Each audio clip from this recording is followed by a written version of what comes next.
Welcome to Tales on the Towpath, the podcast where every mile tells a story. We're two runners who spend a lot of time out here on the C&O Canal Towpath, talking about training, racing, and everything that happens between the miles. From early morning runs to the stories that keep us moving. This is where endurance meets inspiration, one step, one tail at a time. So lace up and join us on the path, because every trail has a story, and this one's ours. Welcome back, everybody. I'm Adam Lowe. And I'm Chris Earl. Oh, Chris, how are you doing, man? I'm doing great. How about you, Adam? I'm doing great as well. Hey, I am really excited today. We have a very special guest with us, and I know what everybody's thinking right now, but it is not Katie Lowe. All right, she has the night off again, so it is actually our boy Fogell McLoving. I'm going to real quickly introduce you to some of what Fogell has accomplished in the past few years. So he has run my race, Fire on the Mountain 50K 3 times, and he has a PR of 5 hours, 47 minutes, and 57 seconds. And he also owns a tree out there on the forest at the finish line. That is his tree there. So he's done JFK once. He's done the Marine Corps 50K 3 times with a personal best of 3:12:53, coming in third place in 2024. And I know he was one of the most upset people when they took that race away last year in 2025 because he had hopes of winning it last year. He holds 8 FKTs, and they are mostly in the DC, Maryland, Virginia area. To me, his most impressive is the Beltway, where he bested Michael Wardian's record by 72 seconds when he ran the circumference of the Beltway, 91.7 miles. Took him just under 18 hours. I'll let him get into more of that later, but I know people on the West Coast, when they look at Fogell's FKTs, are thinking, I am sure as hell glad he doesn't live in California or Colorado because he owns pretty much the Beltway here. So I looked it up today. Also, I noticed that he did 33 marathons. He's talked to me. There's a few that were not on that list, so it's probably closer to 40. And by my count, it took him 19 tries to go sub 3. So correct me if I'm wrong on that one when we talk about it. But that's just amazing to me that he kept going that much. And now he has a PR of 2:35:12 at the Big Sur Marathon, April of 2024. So Fogell, the man that we get to laugh at on Facebook, Instagram, and Strava, and is very inspirational to many runners in the DC, Maryland, Virginia area. It is a pleasure to have you on Tales of the Towpath. Really appreciate you being here with us. How are you doing, man? Hey, thanks for having me, man. I'm really excited and happy to be here with you guys. Hey, before Chris jumps into these questions, I do have a question for you. So you sent me your email address to send you the link for this show, and it's an AOL.com email address. Like, are you kidding me? I get this all the time, especially like in stores, like when they're like, oh, give us your email to sign up for the little promotions or whatever it is. Or nowadays they send you an email for the receipt. And a lot of people are like, a lot of the younger generations are like, what the hell is that AOL? And then like and then like when the older folks, they see it, they're like, you still have AOL? They're like, you're the only person I know that has AOL. So yes, that's me. Yep, I still have AOL. A lot of people have tried to get me to switch, but nope. Yeah, I'm sticking with it. Your inbox must be huge. Yeah, because I don't delete anything. So yeah, me too. I'm the same way. Like there's like a lot of times like where I'll screenshot an email and the first thing people notice is like my unread tab, and they're like, how in the hell do you have all those unread messages? That's awesome. So, well, hey, Fogell, I'm really excited for you to be here too. I thought, for our audience, maybe we would just start off with giving you an opportunity to talk about your running backstory. How'd you get into running? What got you hooked? Obviously, you're hooked because we know you run upwards of 4,000 miles a year and are doing all these crazy FKTs. So if you don't mind, why don't you just share a little bit about, how you got into running and what keeps you going? Yeah, so I would say I got into running kind of by accident. Because before running, I was a boxer, amateur boxer. Spent a lot of time with a lot of professional boxers. I was sparring a partner for a lot of them, from just their everyday fights all the way up to when they were getting ready for world championships fights. So yes, I was really experienced, I guess you would say. But a boxing injury, I broke my nose 1 year. And so I wanted to stay in shape. And the doctor was like, no, you can't be in the gym. You don't want to risk it. I had a bunch of plates and magnets and stuff in my nose. And I was like, damn, like I'm really good, really fit. And I was like, I want to stay in shape. And I was like, damn, the only thing that I could think of, because I was really big into jump roping at the time. So I couldn't really jump rope neither. So I was like, damn, the only thing I could really do is try to shuffle, do like a slow jog just to keep my endurance and stay in some type of shape. So I guess you could say that's where my running started. It started off with me just running in the bottom of our cul-de-sac because we have a small little circle. So I just ran circles. And then when that got, I don't know if it was easy or I just got bored with it. And I was like, okay, let me run up and down the cul-de-sac. So I started doing that. And then the same thing. Then I was like, okay, let me run to the corner or to the next light and so forth and so forth. And then one day, one of my buddies, they were like, hey, you want to sign up for a 5K? And at the time, I didn't even know what a 5K was. He was just like, oh, it's a race. And I was like, shit. I was like, okay, because I'm naturally competitive. Because even before boxing, I grew up doing Taekwondo for many, many years. So that competitiveness has just always been in me. So I was like, okay, yeah, we'll do a 5K. And yeah, like I said, I didn't know the distance or anything. Yeah, I showed up, and maybe I can send you guys a picture, or maybe I'll post it in the comments when this is done. Yeah, I had on some basketball shorts and like a rain jacket, and I can't remember what else. But yeah, you could just tell I was the inexperienced runner out of everyone there. So the race went on, and I thought I was doing good until like the end. These two little kids, I want to say maybe they're like somewhere between 10 and 12. They just like sprint past me, and I'm sitting here like dying for my life, and they're just looking so fresh. And I'm like, no, y'all not gonna beat me. And sure enough, they beat me by like a landslide. And then from there, I was just like, you know what? Let me actually get into quote unquote running shape and see what I can actually do. And then from there, it's just I just wanted to, just get better and better. Yeah. So how long ago was that you started into running? I want to say it was 2012. I want to say, Okay. So a little or over 10 maybe a years. little, Yeah. Or 15, yeah, almost 13 years. Yeah. Awesome. yeah. So do you think Jake Paul's going to get into running next since he broke his jaw a couple weeks ago? I was going to ask you, maybe. Look, don't come after me, Jake. I don't know you. I'm just kidding. No, look, The you know, running world will welcome you.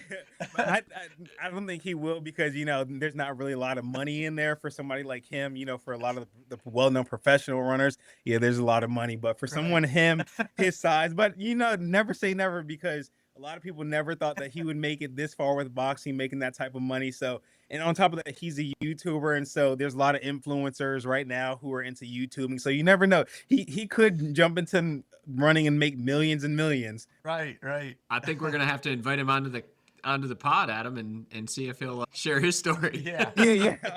And especially since he can't be in the gym too. And like I said, this is how my journey Right. began. So you never know. His journey could start the same way right here with you guys.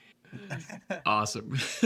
So Fogell, I think the first time I actually learned about you was when you did the Beltway FKT. Adam and I were out running, and he started telling me the story about how you did it, and then sent me the news clip. What made the transition from you just getting into running and barely knowing what a 5K was to going out and setting these really super long distance fastest known times? What kind of got you interested in that? And, tell us a little bit about those and maybe, some of your favorites that you've done. So again, me just being competitive, from doing like the 5K and then finally eventually bumping up to the half marathon and then the marathon. But then when I got to the marathon, I was like, nope, I'm done. Like that is my distance. I don't want to go any further because like Adam said in the intro, it took me roughly 19 times to get sub 3. And once when I finally got it, like I was like, damn, that's the hardest thing I've ever had to do. And I was like, I can't imagine going further than 26.2. And as far as the FKTs, I knew a couple people who were doing FKTs at the time. I didn't really it wasn't really interested in it, but it was just like really cool to follow and just hear about it and just, at the time I thought it was like this big amazing thing, like kind of like as big as people setting world records because I was still new to the running world. So I kind of had those two like on the same level. And I want to say I don't know if I did like one or two on my own and then I went out and did one with Adam because a lot of people know Adam, he tends to take people out of their comfort zone and he loves to see you struggle. But I always tell people it's struggling in a good way because we don't know what we're capable of until you have that person out there pushing you and showing you that you can go beyond what you think you can. And I think our first FKT was 31 miles or 35 miles.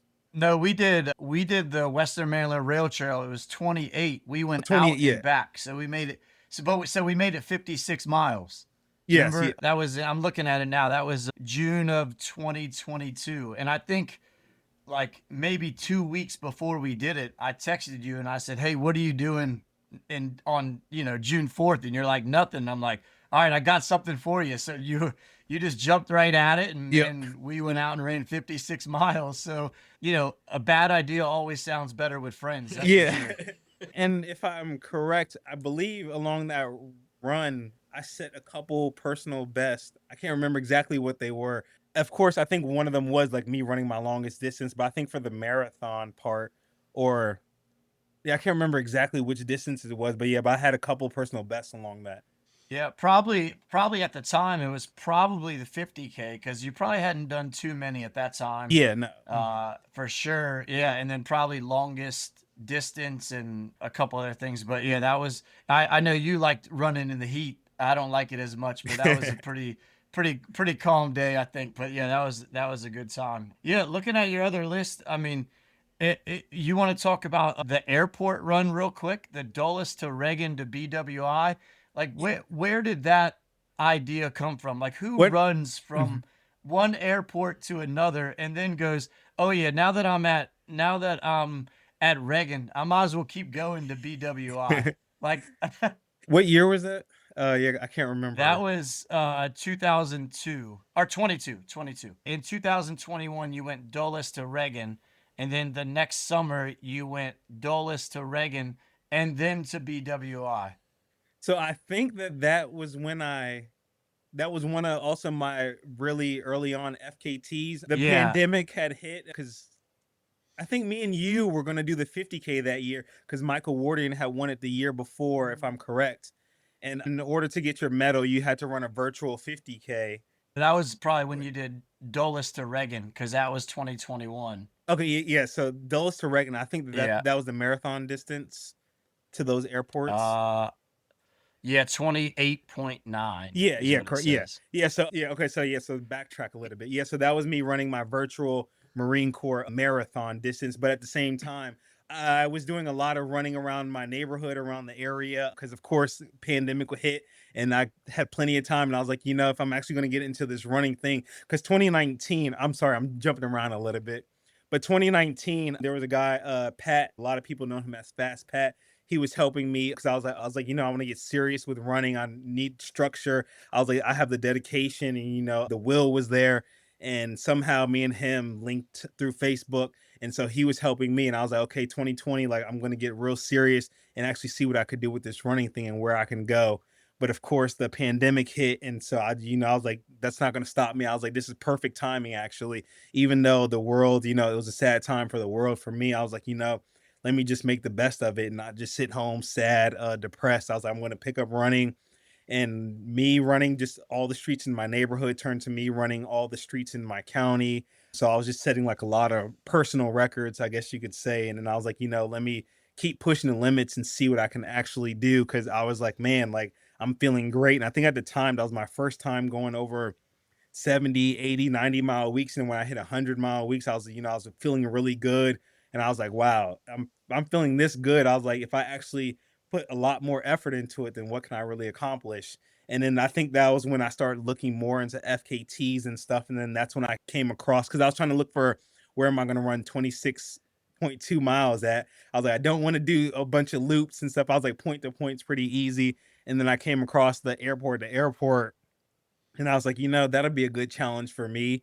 I tried to get a couple people to come out there with me, but no one wanted to do that. They were like, you're crazy. And I was like, hey, and I was like, okay, well, it'll just be a solo effort. I was like, if you fail, then you fail. At least you gave it a shot.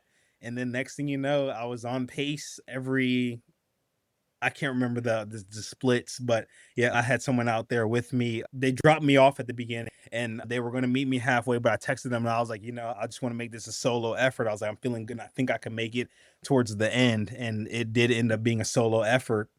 So I'm looking at it now, and I can see that Michael Wardian had it before you. This seems to be a constant theme here, Yes. and you took it from him, and you beat him by 1 minute and 8 seconds. So, like, I know it might be hard for you to think back to that, but like both of these that I just looked up now, they're within 72 seconds of the old record. Were you aware of that, like at the time? Like what you needed? Do you remember if you were like nervous at the end, or you kind of finished and you're like, did I get it, or what was going through your head there? So yes, because when I got to the airport, the finishing one, which was Reagan, I think that was actually 22 miles. So I had to run loops around the parking lot. And yes, I was nervous about hitting the time, but I was more so nervous about a person out there at the airport running loops with a backpack on with long sleeves. And I just looked super ridiculous. And I was like, if security comes by, how can I explain this to them? Like, they're not going to believe me. They're not going to know what's going on. The first thing that they're going to think of is, oh, this guy's trying to do harm or something, especially because like I said, this is during the pandemic, so that probably would be like the perfect time for somebody to try to do some type of harm if they wanted to. So I was more so worried about that. Then secondly, I was like, man, I need to hurry up and run around this parking lot doing loops as fast as I can to get these last couple miles in. But as far as going back to Michael Wardian, I think before I did that one, there's one called the Arlington Loop, and that one was maybe 16 or 18 miles, I believe. And so when I got that one, and I think that was the same thing, like I beat him by just a couple minutes. And then I was like, you know what? I was like, let me go after the airport to airport one. And I went after it. I will tell you this. Since then, Michael Wardian has taken back Yep. the Arlington. Arlington loop from you. You knew that? Yes, and because as soon as he did it, he posted it, and then he posted a caption, something along the lines of, "I finally got my FKT back," or something along that lines, but just pretty much stating that, "Oh, yeah, okay, this is mine. This is my backyard. I got it back." And then so I wanted to go out the next day and then take it back from him. But during that time, last year was kind of up and down for me with training, and we may get into that later. But at that time, I was just getting back into my groove, and I didn't want to jeopardize my progress by going out there and running super hard on that fairly hilly route. But yes, it has been in my mind ever since last year to go back out there and take it back. Yeah, and I know there's a lot of respect between you and Mike Wardian, and I know it's not like your FKTs and they weren't your runs, but one of the things that I absolutely love and respect about you is your willingness to go out and help others. I know that you helped me when I tried to do the FKT on the canal, which was to try to beat Mike Wardian's record, Yep. and then you went out and ran, I think, 150 miles in 3 days with Wardian when Yes. he ran across America. Is that correct? Yes, correct. Yes. Yeah, to kind of bounce back what you were saying, yeah, me and Mike, yeah, we have a friendly, competition back and forth, and he's been a huge inspiration for me, just the same way how you've been. And I tell people all the time that you are the reason why I got into long distance and pushing myself as well. And one of the things not a lot of other people know is that when I wanted to do the Beltway, I've actually reached out to Adam to do it too, but just his schedule just never met up with mine. So it's kind of hard. And then I think the year I actually did it, I was like, man, this is like my only opportunity, my only weekend where I don't have the kids. And of course, Adam, I think he was at the beach or something with his family. And I was like, sorry, man. I was like, I really want to do this with you because you're the reason why I got into long distance running and stuff. So it just would have been nice to have that record with him. And then, like, kind of like what you were saying too, we did the Western Rail Trail together too. Yeah, I'm not gonna lie, folks. I probably lied about being busy. I didn't want to run that shit in July. That's too hot for Yes, me, man. because fun fact, it ended up being the hottest day of the year. Yeah. Yeah, it was like record-breaking temps. the trick is if you want to get Adam to run with you on an FKT, you just have to tell him it's on the canal, on the towpath. Yeah, That's right. It and doesn't there's have to beer be, but you tell involved. him it's on the towpath and he'll be there. Yep. Oh man, well that's good Yeah, stuff. and then since Adam couldn't be there, and just to pretty much like say thank you to him because I couldn't be there. When I found out that I was going to be on the news, I just wanted to like rep his brand, to put it out there. And it's funny because like I thought I told him about this, but when I go back and when I went back and look at the message the day, like when I met up with him, like, it was like, oh, hey, do you have a shirt I could borrow to wear for my interview? But I guess I left out the part like, oh, I'm gonna be on air talking about this huge accomplishment. And at the time, I didn't know it was like a big thing. I just knew that I beat Mike's record, and I was like, okay, like I did something amazing. And then when Mike posted about it, and then it kind of like mini like went viral, like a lot of it was being shared a lot. And then, like I said, the news station picked it up and they reached out to me, and I was like, wait, is this real? I was like, wait, what's so big deal about it? Because like I said, I was still new to the ultra thing, but then just doing it, the route, it was pretty tough. I did know that, but yeah, I didn't think that many people cared about it. They were interested in it, but yeah, it was a big thing. And so for me to say thank you to Adam, because like I said, it's because of him. So I was like, oh yeah, let me wear your shirt to it. And then afterwards, he was like, dude, I didn't know you were gonna be live on air with it. That was literally like my only Too Low Run Company Yes, shirt yes, at the time. I had to order more just for yes, that. yes. That was his personal shirt. Yes. I'm glad it went to good use. So no, that's all amazing, and those FKTs are great, and I cannot wait to see which one you try to do next. I have a good feeling it's going to be the Arlington Loop, but it'll be interesting to see which ones you do. Let's jump focus a little bit. I want to talk about your training and your discipline, and like let's be real, like we're people too, right? And I know you put in 300 plus miles a month and you do 4,000 a year normally, and you run crazy things, but sometimes it hurts, right? It's hard to go out there and run when you're tired, or Yep. when you get home from work and you don't want to do it. So like, what keeps you motivated? What can you speak to on like mental toughness to help our listeners? Maybe they had a bad day and they don't want to go run. What kind of message would you like to convey to them to help them get out the door and just get their job done that they need to do? There's a lot of people who, like you said, I run a lot, and I'm have a running streak going. And there's a lot of people who are like, oh, running is not everything. But sometimes you really do have to tell yourself that it is everything. And when I say everything, it's that thing that kind of like brings me joy, brings me happiness, and it's like my escape from the world. There's other people who can sit there and watch shows back to back to back, and they're all a hour long, but no one ever gives them hell for it. It's like, oh, tell me about it. Oh, do you want to talk about it? Like, no one ever gives them hell about it. But if I wake up and go on a 3 hour run, it's, oh my God, like, don't you have kids? Don't you have work? So a lot of people, they treat running like it's this bad thing, but really it's not. We all have 24 hours in a day, and if I just cut out 3 hours of my time to spend, it's something that makes me a better person. Because when I go running, I come back, I'm more happier for the kid. Well, the kids would say I'm more happier, because I can talk talk to myself, about a lot of things what's going on. So it's kind of like a therapy session for me. So I tell people all the time, like, stop looking at it or making it out to be this bad thing when it's really not. Because there's a lot of people who can sit down and eat snacks all day or talk on the phone all day, and they never get hell for it. So I'm like, you just have to look at it as a positive thing. That's such a great idea, the way to focus on that. I never thought about it. No, you're exactly right. Nobody thinks anything about somebody sitting on the couch and binging all day, Yeah. Netflix all day on Saturday, right? And Yes. but if you tell them you went out and ran for 8 hours, they're like, "What are you, nuts?" Yes. Exactly. Yes. Yep. But and then, like I tell people all the time, it's just, when for me, I guess you could say that that's like one of my gifts. And I tell people, like, we all have a gift. Like, your gift, how you would know what your gift is. It's something that comes easy to you that's harder for others. So I've always been self-dedicated, and and like I'm self-motivated. And I don't want to say like I've been born like that way, but like I said, did taekwondo for years and then boxing for years, and all of that comes, those are like, even though you have a team, but those are kind of like self sports, because you're out there going one on one with somebody. So like when you get tired, you can't, oh, like, can I sit on the bench and somebody else comes in for me? Like, no, you have to be the person from the start to the finish. So you have to find ways to push through when you're tired, push through when you don't want to do it. And I was one of the youngest people when I was doing taekwondo and boxing on our team. So having older guys who were on the AAU team, they were traveling nationally, internationally as well.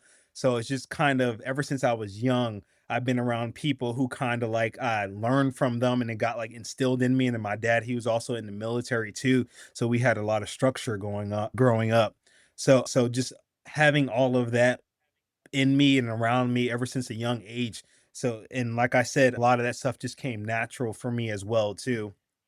Before like all the motivation and all the jokes and all that stuff, I was a troubled child growing up in school. So I was always on punishment a lot too. So I got, like the games taken away, the TV and stuff taken away. So at the time, my parents, they thought it was punishment, but at the same time, it kind of like molded me to be like the person I am today. So like even to this day, we always joke about it. I tell them like that's the best thing that y'all ever did for me. Like I had my TV taken away for months at a time. So now like I don't even watch TV really. So it's like motivation and then just me being able to focus on something and then going after that goal nonstop. Like all of that helped because, just spending time hours in your room alone, no TV, no game. So I like really like just taught myself how to focus on one thing or just how to take myself out of that.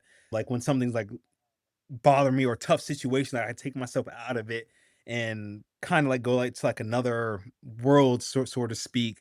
So, days when I don't really want to run, I can just like not focus on the suffering part. It's just like, okay, let's go get this done. Like focus on the positive side. And like when I'm out there, and yes, it does suck. And yes, there are days when it hurts, but I can just like take my mind somewhere else and just focus on something else because of all those other years. And I think we both know, all three of us know that like on those days where you don't want to go out, if you just put your shoes on and go out the door, we've all heard it before, right? Like once you get started, it's all okay, right? Yes. Like you get to do it, you get warmed up a little bit and like it doesn't suck anymore and it's just running. And honestly, like that's what we love to do, Yeah. right? And So it's got to be better than just sitting on the couch. exactly. And 9 times out of 10, those days where you don't want to do it, but then you actually get up and do it, usually those end up being the best runs that you have.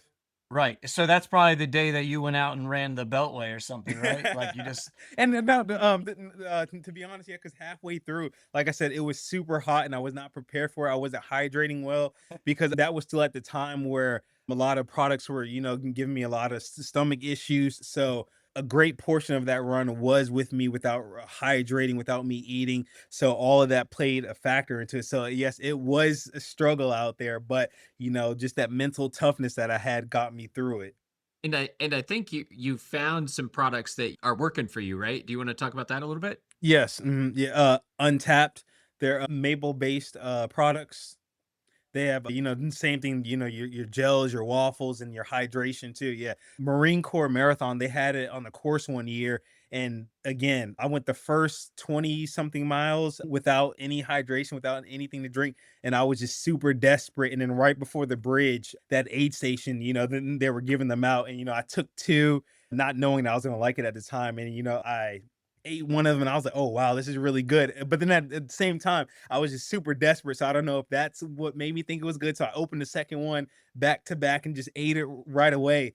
And then I think like mile 23, 24, it hit me. I was like, wait, I don't have any stomach issues. And I actually felt good from there. And I was able to finish at a pretty decent time. The following year, they were doing a promotion for, with Marine Corps. It's, oh, you can buy a sample pack for a discounted price. And I bought it again, training with it for the Marine Corps. And it ended up being perfect for me. I didn't have any stomach issues. And no, I'm not just saying that because now I'm sponsored by them. I always tell people if it doesn't work for me, I'm not going to go with that company. I don't care if they're offering me money or anything. I'm the type of person I'd rather put, myself and my dignity first over any amount of dollars.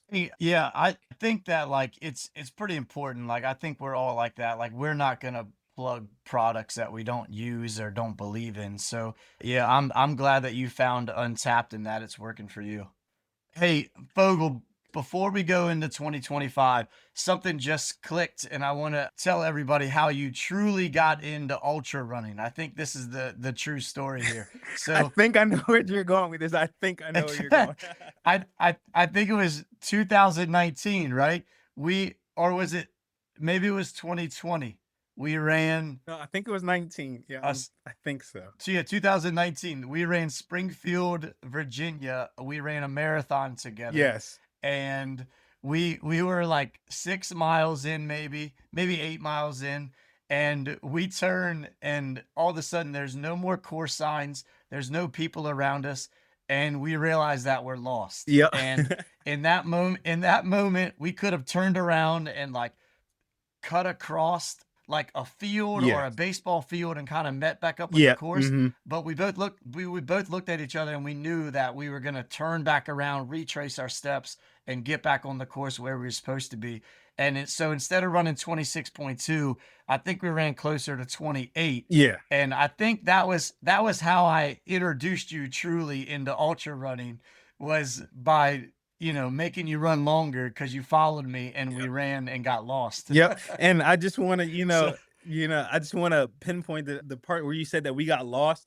And then because at the end we found out that we were running faster than the course marshals had expected. So they didn't have signs up telling us that we needed to turn. So we just kept going straight. But then, yeah, when we hit like a dead end and like the grass was super high, we were like, yeah, we need to turn around. But as we were turning around, when we looked over to our right, I believe it was, we saw that the course was over there. So we could have cut back and went on the course. But me and Adam, the type of person that he is and that I am, we were like, no, we need to go back to where we last. We're actually on the course, then get back on and, finish the race. yeah. And then yeah, and then so yeah, and we were really mad, because we were like, hold on, how come no one told us where to go? How come they didn't have signs and all that stuff? And I think Adam ended up like stopping for a beer. Adam being Adam, he stopped for a beer because it was, I think, 13 out and then back. No, I think it was like 6 point something out and then back, and then you had to run another X amount of distance in the opposite directions and then come back in the finish. So yeah, so Adam stopped, picked up a beer, and I guess that like calmed him down and also brought like that fire in him. So I was ahead, I was like, all right, I'm gonna keep going. And then Adam being Adam, yeah, he still came up and he wasn't too far behind me towards the end. But yeah, that was, one of my longer distances at the time. Right, right. So, Adam, I really hope Luke is listening to this out there somewhere and he can give you a little bit of grief about messing up and getting lost on a course for Oh. all the grief we've given him over the years. I always tell Yeah, people, very do true. not run with Adam because either he will get lost or he will push you and make you suffer. Oh man. So now that we've talked a little bit about your training and all the hard work you've put in, what are some of the highlights from this last year that you've had that you want to share with the group? So I know a lot of people, they will say, well, you still had a fantastic year. Me personally, I felt I had a quite disappointing year. I missed all my goals. And when I tell people that, I'm saying I truly appreciate, the support that I get from people. And when I say this, I mean no disrespect, no harm to y'all, because they're looking at it from a different standpoint than I look at my goals and where I want to go and where I want to, how I want to push myself. Yes, I have accomplished a lot more than most. And I know some people, they would love to run or quote unquote fail how I consider myself failing this past year. I know a lot of people, they say, "Oh, I would love to run that on my worst day. Like, why are you complaining?" And it's not really about the times at the end of my day. It's about the fact I had a goal. I've written it out, and I went out I was set out to achieve it, and I didn't hit it. So again, for example, like I ran a 113 marathon, but I trained for a sub 110, but I was just having a really, really bad day. So that's just one of the goals. And then a lot of people are like, dude, like stop complaining. Like I would love to run that on my best day. So again, so I'm no disrespect to them, but I can't really what's a good way to say this? I was going to say it's really hard, right? Because Yeah. I think we all have experienced that, right? Like, Yes. we all run a time that other people would love to have, but that doesn't Yes. change the fact that you trained for a specific time. Exactly, And yeah. that's where you needed to be, right? Yes, yes, yeah. No Yeah, and disrespect so to them. They might run 30 minutes slower than you, but that's a great time for great time. them, Exactly. Yeah, yeah. Yeah. So you can't lower your standards to meet other people's expectations. Yeah. And then we may get into this, so I'm probably jumping ahead. And so like I've missed all my goals. And then my absolute last goal was to keep my 4,000 yearly running mile streak going. Cause for the past 3, 4 years, every year I've ran well over 4,000. And this year I knew I was cutting it close. I was down to like the last, what, a week or so. So I ran a marathon on the treadmill And then it came down to like the last 5 or 4 days, and I was slacking like 2 or 3 days. And I actually put it out there. I think one day I ran like 8 miles, and I wrote, "Oh my god!" I said I had a horrible day, and a lot of people were like, "No, you're not. You didn't have a horrible day. Like you ran 8 miles. Be proud of that." And it's like I am proud of the fact that my day was going horrible, and I got out there and got the 8 miles, but I didn't hit the, let's say it was maybe like 15 or 16 miles I needed to keep me on track for the 4,000 miles that I was on track for. So it's like they were just looking like a smaller part of the picture. And then on the last day of the year, I was like, shit. I was like, I struggled the last 2 days. I think one day I ran like 5 miles, and the other day it was like maybe like 3 or 4. And I was like, damn, I have to run 40 miles today.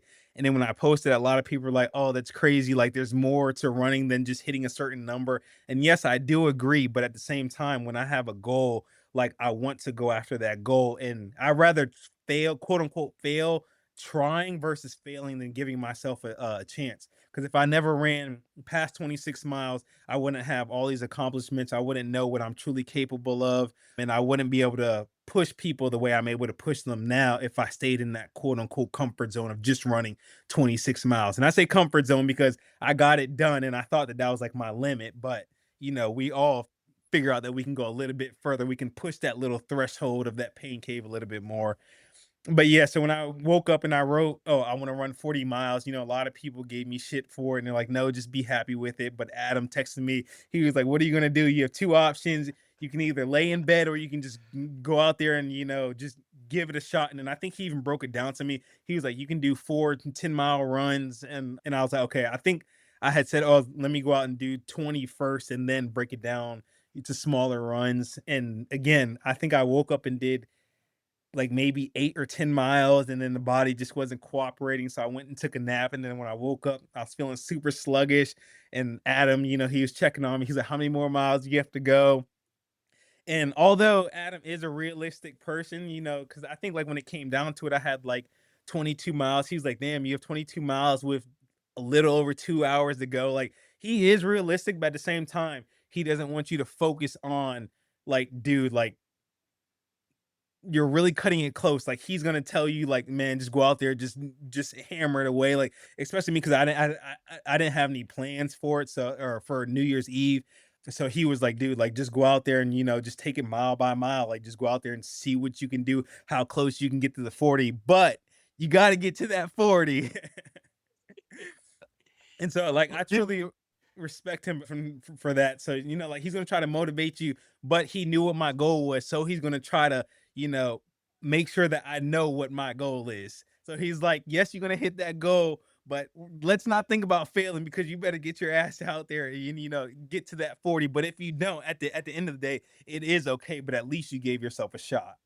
And then so yeah, Right, so and I think that's what I was getting at, and I'm glad you got that message. Yeah, I would much rather you like to go for it at the beginning of the day and try and do what you could do, and you know what I mean. If you got on the treadmill and after a 5K you're like, "I'm done, I cannot run anymore," like at least you gave it a shot, right? But like exactly, I know you'll run 20 miles in the morning and then go eat, take a nap, and then go run 20 more miles just exactly, because you yep, got 3 free hours because you just told us you're not watching Netflix. So it's for you, it's treadmill and chill, not Netflix and chill. So exactly. you're going, you're going to do it, you know? Yeah, and then Um, and then like this kind of goes back to like what I was saying, like because I woke up and posted I want to run 40 miles. A lot of people gave me shit for it, but in the same token, if I would have woke up and said, "Oh, I'm doing a 40-mile race," a lot of people would have praised that. But because there's no medal and right. there's not other 30, 40 other people running that same distance as me,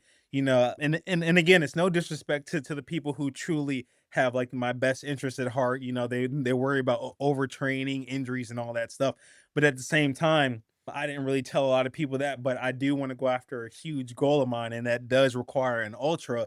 And so I did need to go out there and get in that uncomfort zone. Pushing myself when I'm tired, even though my goal race is less than 40 miles, but I knew this kind of like was stimulated because this is a slower pace. Me doing the 40 miles would be a slower pace, but it is an ultra race, but I would be running faster. And so that means I would hit that uncomfort zone much quicker. So I need to learn to push myself through it. But because I didn't break it down like that, a lot of people they didn't really see it as what I was actually doing. They just saw it as me, just doing a crazy thing just to hit a number that's not going to mean nothing come 2026.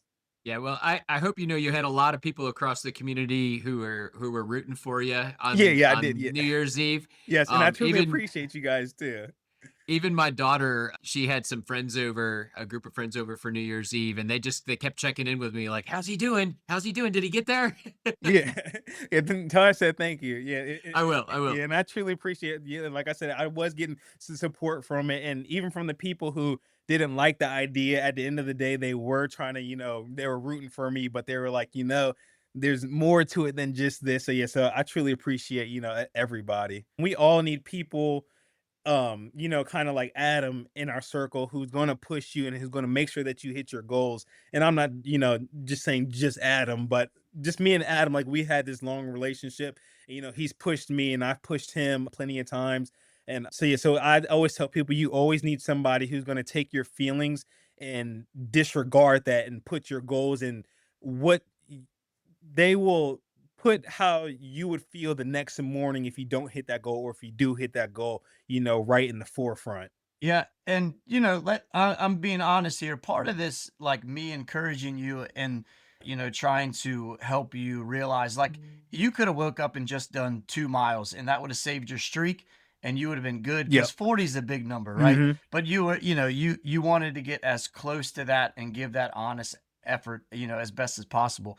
And part of my encouragement to you is knowing that you're going to suffer, but suffer safely, Yeah, right? exactly. Like Yeah, you're going to be fine at the end of the day, but you're exactly. also going to give it your best effort. And part of the reason why I do that is because 2 to 3 years ago you were in a really, really bad car accident, and you scared a lot of people with that car accident. You posted all these pictures, and then your ass went running the next day.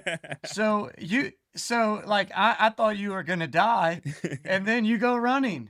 So if you can run that day, you can run on New Year's Eve when you're perfectly healthy. Yes, exactly. Okay. Yes, and it's and then like for me, and then that also helps me like on my bad days and days when I don't want to do it. I just think back to everything I've been through, everything I've pushed through, and like you said, for a lot of people who don't know, just to keep the story short, 18 wheeler, their back tires collided with my car, halfway ran over my car. I flipped and rolled, it slid a great distance, and then I was in the hospital for 24 hours. And then first thing I said was to the doctor, I was like, "Oh, if nothing's broken, can I go running? Can I keep my streak safe?" And then he said no, but in my mind, if nothing's broken and if I'm fine, what's a little bit of soreness, I can go out and run maybe like a 9 or 10 minute pace mile just to keep the streak going. And that's exactly what I did.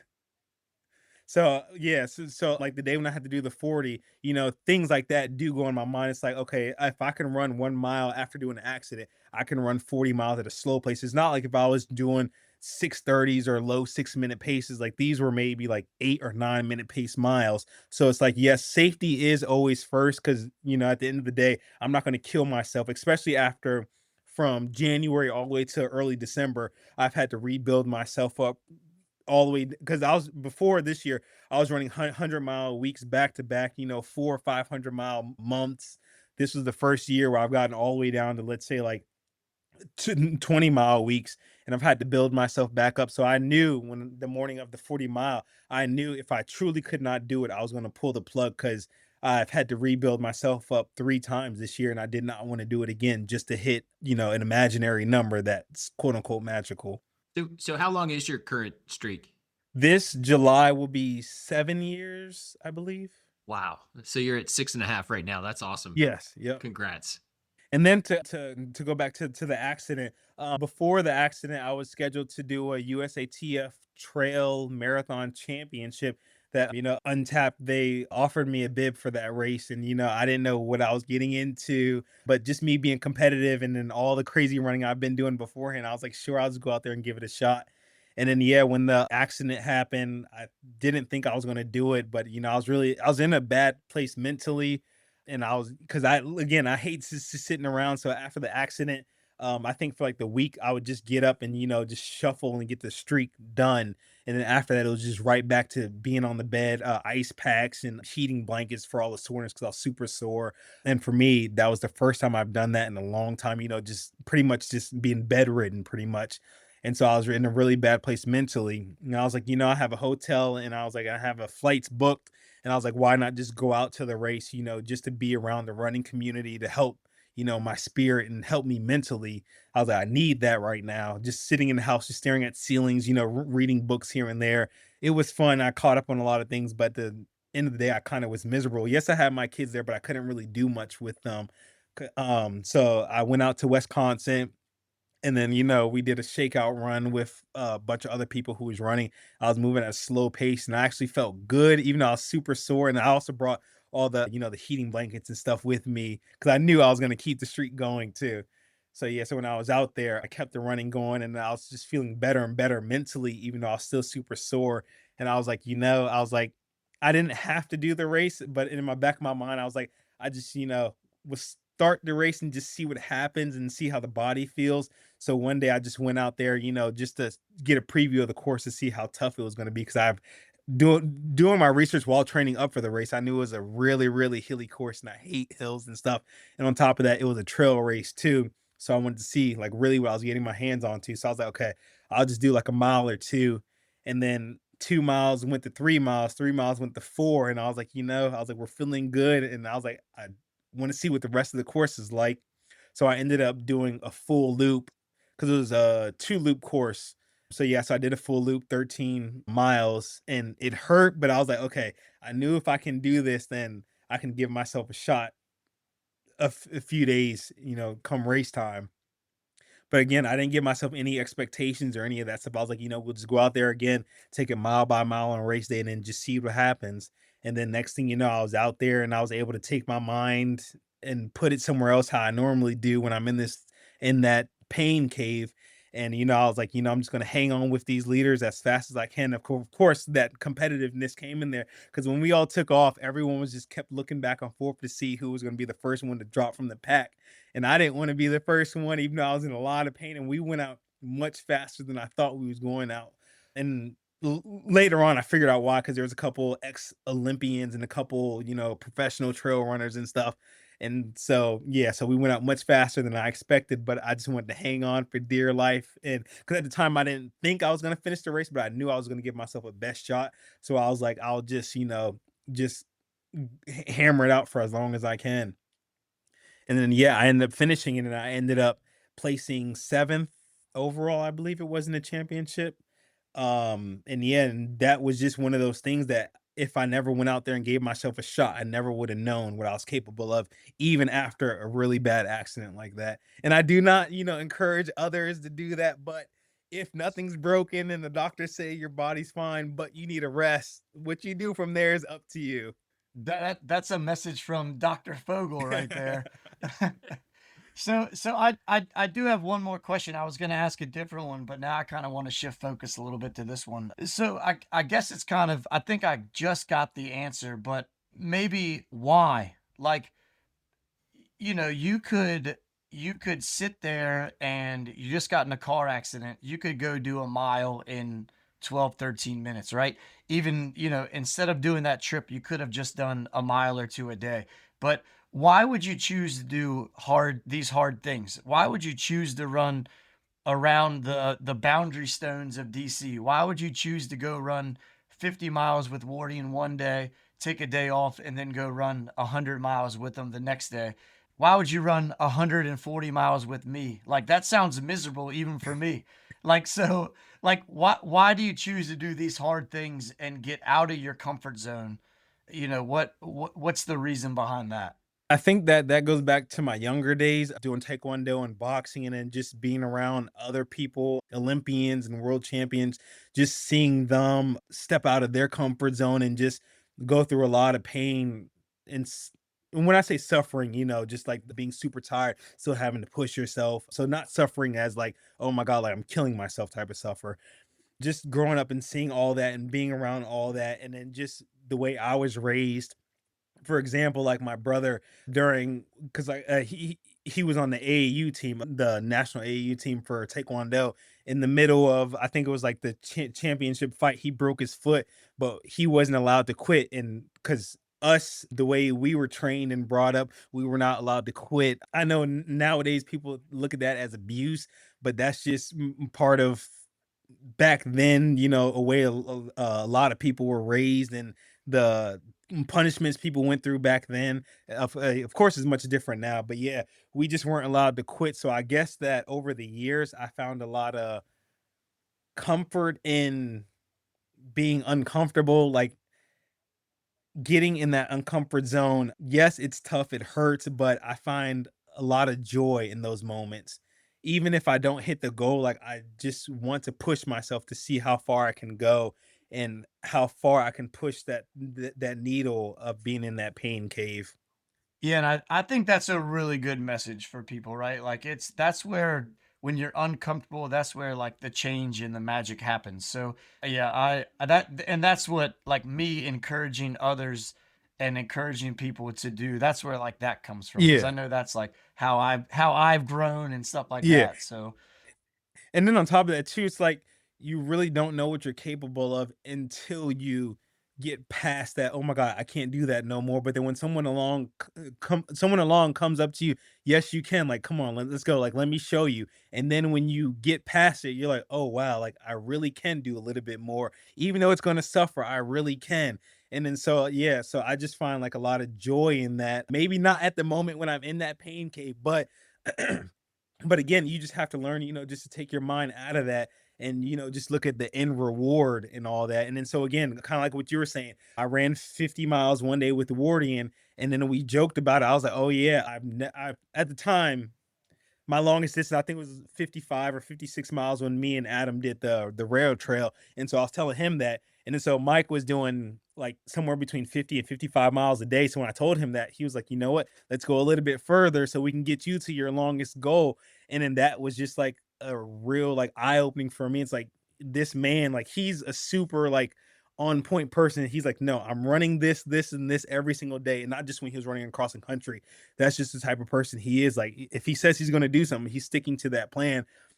So for him to go out of his plan, just to push me to say I went my longest distance, with him, that right there was just like a huge, like it meant so much to me. And it's like, damn, like if he did that for me, what can I do for myself? And I just like, we joked about the 100 miles because he told me at his last day of running across the country, he was going to do 100 miles. And I was like, I never ran 100 miles. He was like, hey, well, I'm one of the best runners in the world. And, I have the best crew. So if you want to do it right now, would probably be the best time for you to do it. And it's free because, if you do it for a race, you have to pay and all that stuff, travel and all that stuff.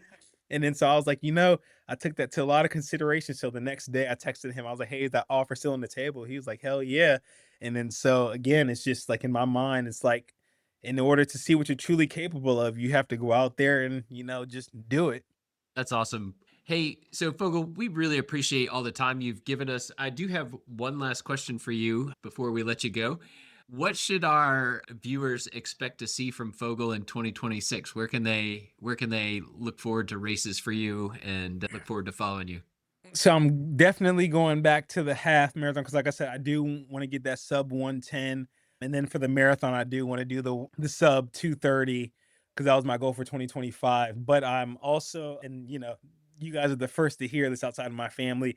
In April, I'm not doing Boston this year. I do want to go and try to qualify for the 50K to make it to the USA team, the 50K. So they have a championship race in New York, I believe it is. So you have to run the 50K in under 3 hours, to qualify to make it on the Team USA and then go to Worlds. I wanted to do that at the Marine Corps 50K, but like Adam said in the beginning, they took that away this year because of the anniversary. Last year I ran a 3:12 on a bad day, and I know I can hit it. So, that's where I'm putting all of my effort into right now. But yeah, I'm going to do a lot of halves and a lot of fulls still. But I do want to get more into a lot of the ultras. And yes, I am coming back to the JFK 50 this year. I know I said I was doing it last year, but no, I told Marine Corps, I was like, I'm sorry.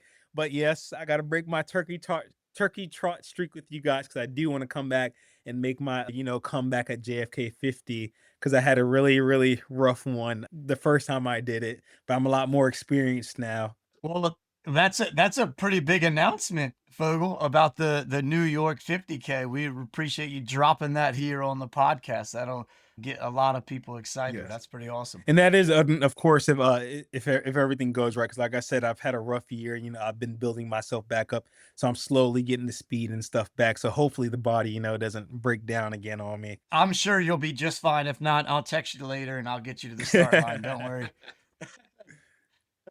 Well, hey, this has been a ton of fun, and I think our listeners are going to definitely get some laughs out of it, get some inspiration out of it for sure. One thing that we like to do here on the podcast is that when we're done with the questions and the conversations, we do what we call the after party. So summertime hits and we go to the canal and we run, and afterwards our buddy Luke usually brings a beer or two that we can share. So, and then we just sit around and talk for a little bit. So Fogel, the after party is about 8 or 9 questions I'm going to ask you. They're all running related, and just give us some quick 1 or 2 word answers right. as best as you can. You do not need to elaborate on your answers at all. But first, I noticed earlier you were drinking a beverage. So a lot of times we share now what we've been drinking during the podcast. So I'll go first. I have a Rusty Rail Brewery Imperial Stout with vanilla and coffee oatmeal. So it's a pretty dark one, but as you can see, I've been sipping on it pretty good this entire podcast. Fogel, what have you been drinking here today? Sierra Nevada Extra IPA. Excellent. Chris, how about you? Nice. I've got a Northern Lights IPA from Star Hill Brewery. It's a brewery back from where I used to live in Charlottesville. Excellent. Oh, All right, nice. 2 IPAs and a stout. The last couple podcasts, I've been drinking Michelob Ultra left over from our last race, so this stout's a little bit heavier, that's for sure. All right, here we go. Road, trail, or treadmill? Which do you prefer? Treadmill. All right. When you're running, headwinds or hills? Oh man, this is the tough one. I would say headwind. All right. Would you rather run a marathon or a beer mile? Ah, that's tough. Marathon. Yeah, marathon. All right. How often a day do you check Strava? That depends on how long I'm on or how many times I'm on the treadmill. If I'm not on the treadmill, then once. But if I am on the treadmill, 2 to 3 times. Okay. Would you prefer to do a race or an FKT? Oh, that's tough. Damn, that's a good one. I'd probably say FKT. All right. Vest or handheld? I think I know the answer to this Vest. one. Yes, definitely. What's your current favorite brand of shoe? Oh, I'd probably say Nike. All right, this is a good one. Would you rather run a marathon on Antarctica or do Fire on the Mountain 50K again? Oh, woo, that's tough.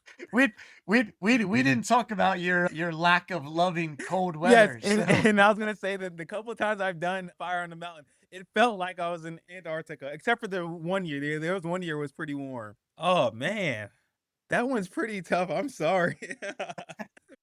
You better just answer Fire on the Mountain. Yeah, All right, well- I'd probably say Fire on the Mountain, probably.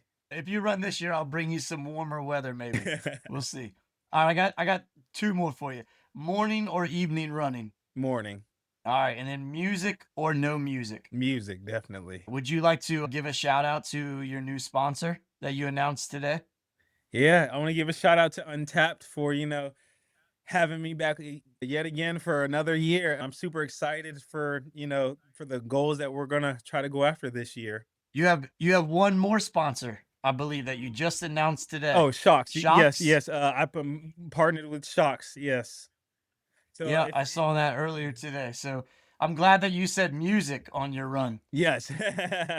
Yes. So I've been known to wear the over the ear headphones. I'm still gonna be wearing those, but also too, you guys will see me with my Shocks on, for running outside for safety purposes and stuff. Excellent. Yeah, and I had one more, but you answered it at the very end of the podcast. I was going to ask you if you were doing the Marine Corps turkey trot again, or if you were coming back to JFK. And you already answered that you were coming back to JFK. So, Yes, JFK. we'll let you off the hook there. Yeah. So, man, Fogell, this has been great, and I really appreciate the conversation. I appreciate you being honest and open with us.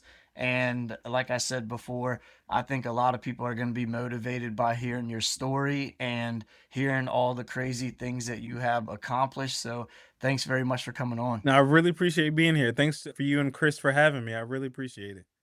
That's all for today's episode of Tales on the Towpath. Thanks for joining us on another run down memory lane and along the C&O. If you've enjoyed the show, be sure to follow, share it with a friend, and leave us a review. Until next time, keep your pace steady and your stories flowing.